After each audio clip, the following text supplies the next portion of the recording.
Bismillahirrahmanirrahim.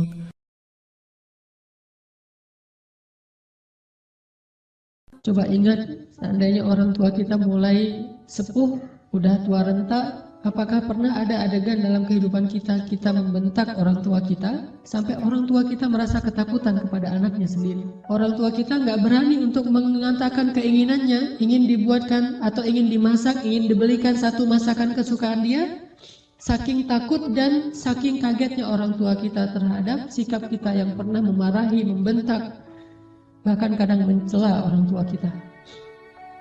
Coba ingat adegan itu yang pernah terjadi di suatu pagi di rumah kita kepada orang tua kita. Adegan yang pernah terjadi di suatu malam di hadapan orang tua kita.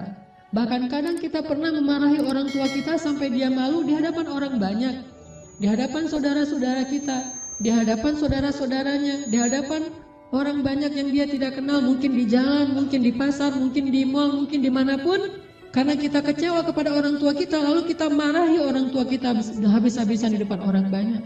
Sampai orang tua kita merasa sedih, kecewa, lalu merasa takut kepada anak yang dulu sering dia gendong.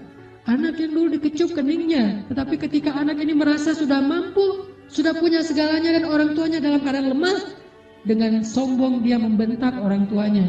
Dengan sombong dia memarahi orang tuanya, tanpa pernah peduli dan tidak pernah lagi ingat bagaimana dulu dia diperlakukan oleh ayah ibunya. Ingat, adegan itu pernah terjadi dalam kehidupan kita. Kalau kita merasa kita tidak pernah melakukan itu, mungkin kita adalah seorang pelupa. Saya kira orang seperti kita yang dulu pernah masa-masa kelam, pernah nggak stabil emosinya, pernah mengalami masa-masa sulit. Saya kira semua kita pernah ngalamin masa ketika kita benar-benar menyakiti perasaan ayah dan ibu kita. Kita buang semua jasa mereka, lalu kita mengatakan kalimat-kalimat yang seolah-olah kita adalah anak yang tidak pernah mendapatkan kebaikan dari orang tua kita. Ayah kita diam ketika dimarahi oleh kita, dan dia tidak pernah mengatakan, dulu kamu pernah seperti ini tapi saya sabar. Dulu saya habis-habisan berkorban untuk kamu, saya korbankan semuanya, saya siang malam mencari nafkah untuk kamu. Ayah kita tidak pernah mengatakan itu di hadapan kita, dia tetap sabar, menanggung semua ucapan-ucapan dan bentakan dari anaknya. Apalagi ibu kita, apakah dia mengandung kita 9 bulan hanya untuk ketika kita lahir lalu membentaknya? Dia mengandung kita 9 bulan dalam kepayahan, gak bisa duduk, gak bisa tidur, gak bisa berdiri, jalan kemana-mana berat. Apakah hanya untuk melahirkan seorang anak yang congkak, sombong, yang kemudian membentak ibunya hanya karena kesalahan kecil yang dilakukan ibunya? Ingat, adegan itu pernah terjadi dalam kehidupan kita. Lalu coba baca perintah Allah. Sehingga pantas jika Allah Subhanahu wa Ta'ala sangat murka kepada anak, sesoleh apapun dia, ahli tahajud sekalipun, tinggal di Masjidil Haram sekalipun, kalau dia durhaka kepada ayah ibunya, ini tidak ada nilainya di mata Allah Subhanahu wa Ta'ala. إما يبلغن عندك الكبر أحدهما أو كلاهما فلا تقل لهما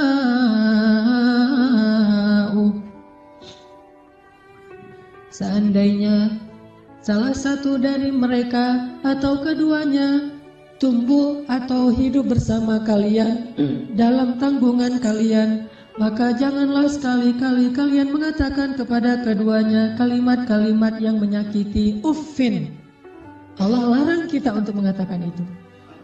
Lebih baik kita tidak pernah sholat sunnah sekalipun, kalau kita masih bisa tetap menjaga lisan kita kepada orang tua, daripada kita menjadi ahli ibadah tetapi kita tidak mampu menjaga lisan kita dari menyakiti orang tua kita.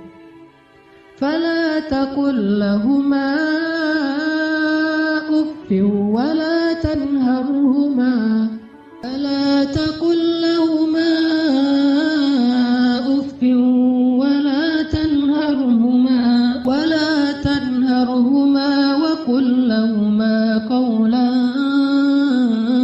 كريما فلا تقل لهما أف. Kalimat uff ini adalah kalimat ketika seorang anak tidak mau mendengar ucapan nasihat dari orang tuanya, dia berpaling, maka itu adalah kalimat uff. dia tidak mengabaikan apa yang diucapkan oleh orang tuanya adalah kalimat uff.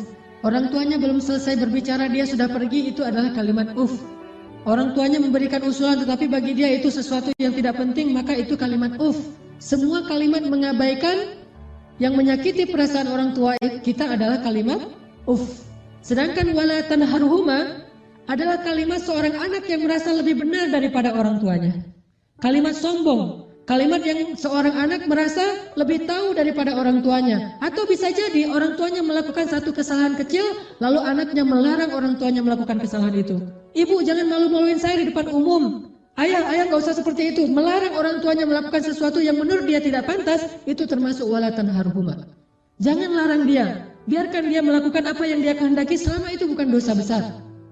Bahkan apalagi urusan-urusan sepele di rumah tangga kita, mungkin dia melakukan sesuatu yang gak berkenan bagi kita. Katakanlah misalnya dia memakai baju yang menurut kita tidak selalu pantas. Katakanlah dia beradab dengan adab yang tidak terlalu kita senangi. Jangan larang dia, tetapi ajaklah dia bicara yang baik-baik. Jangan pernah melarang dia melakukan sesuatu yang membuat dia merasa disalahkan, yang membuat dia merasa sensitif, karena semua itu masuk wala tanharhuma. Terus apa yang harus kita lakukan? Wa qul lahuma qawlan karima. Katakan kepada keduanya ucapan yang karim, ucapan yang mulia. Bagaimana ucapan yang mulia? Disertai dengan senyum dari anaknya, dengan suara yang lemah lembut, dengan tetap menjaga perasaan orang tuanya. Itulah qaulan karimah.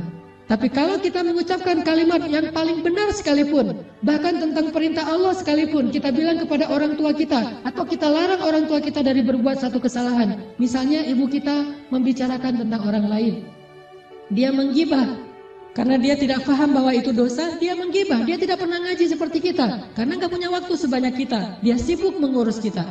Suatu saat dia menggibah tentang saudaranya, tentang keluarga, tentang orang lain. Maka jangan larang dia dengan cara yang membuat dia merasa sakit hati, membuat dia merasa tersinggung. Walaupun dia salah dan kita yang benar, kita mengatakan kalimat yang baik, yaitu kalimat yang ibu jangan menggibah orang lain, ibu itu dosa besar dan seterusnya, yang membuat dia sedih, itu termasuk wala tanharhuma. Terus apa yang harus kita katakan? Katakan qaulan karima. Pilih kalimat yang paling baik yang bahkan belum pernah kita ucapkan semasa hidup kita. Bahkan kepada pacar kita, istri kita, suami kita, orang yang paling kita cintai pun kita belum pernah katakan kalimat sebaik itu. Katakan itu kepada orang tua. Mereka lebih berhak dapat kalimat yang terbaik dari anaknya. Siapa suami kita sehingga kita memilih kata-kata yang paling santun untuknya, tapi kita tidak menyedekahkan kata-kata itu untuk orang tua kita? Siapa istri kita? Pengorbanan apa yang sudah diberikan istri kita? Dia hanya datang dalam kehidupan kita karena melihat situasi kita, melihat diri kita, melihat kepribadian kita, hasil dari perjuangan orang tua kita. Harta kita yang sudah mapan, pekerjaan kita yang sudah jelas, kemudian penampilan kita yang menarik, semua ini hasil pengorbanan orang tua kita, lalu istri kita mengambil manfaat darinya. Siapa dia untuk kita lebih dahulukan daripada ayah ibu kita? Apalagi orang yang bukan siapa-siapa dalam kehidupan kita, tidak ada hubungan apapun selain pertemanan, yang kemudian kita menyebutnya sebagai kekasih kita. Apakah dia lebih berhak mendapatkan qaulan karimah daripada ayah ibu kita? Makanya Allah mengatakan wa qul lahuma qaulan karimah. Selalu tersenyum ketika berbicara kepada orang tua kita, bahkan dalam kondisi ketika kita tidak nyaman perasaannya, dalam kondisi kecewa sekalipun, dalam kondisi tersinggung sekalipun, kita berhak untuk tersinggung, tetapi kita tidak berhak untuk mengekspresikannya di hadapan orang tua kita. Wajar manusia tersinggung, wajar manusia kecewa, tetapi kita tidak berhak sama sekali mengekspresikan kekecewaan itu di hadapan orang tua kita. Kenapa? Allah katakan wa qul lahuma qaulan karimah wa la tanharhuma. Jangan tunjukkan rasa tidak senang kalian kepada mereka. Apalagi kalau orang tua kita sudah mulai pikun. Banyak kesalahan yang dia akan lakukan. Dia datang kepada kita, kita punya budaya di keluarga bersama istri kita dan anak-anak kita. Dia datang dan melakukan hal-hal yang tidak sesuai dengan budaya di rumah kita. Kalau ayah kita seorang laki-laki yang perokok misalnya, maka dia merokok di sembarang tempat, lalu dia tidak pakai asbak, dia buang puntung rokoknya, atau mungkin debu dari rokok itu di mana-mana. Karena kita merasa bahwa rumah kita tidak punya budaya seperti ini, kita marah kepada orang tua kita. Tetap jangan marahi dia, wala tanharhuma. Jangan cela dia, jangan marahi dia, kata Allah SWT. Walaupun dia melakukan kesalahan sekalipun. Ibu kita juga demikian, mungkin dia sering tersinggung dengan menantunya, yaitu pasangan kita. Dengan suami kita, dengan istri kita, tetap walaupun ibu kita yang salah, jangan kita menghardik dia, wala tanharhuma. tetapi kita minta istri kita, suami kita untuk lebih bersabar kepada mertuanya. Walaupun yang salah adalah mertua. Itu yang Allah maksud, wala tanharhuma. Jangan pernah, jangan abaikan apa yang dia ucapkan. Jangan cela dia walaupun dia berbuat kesalahan, tetapi waqul lahuma qaulan karima. Ucapan yang paling baik yang sekali kita ucapkan membuat hati orang tua kita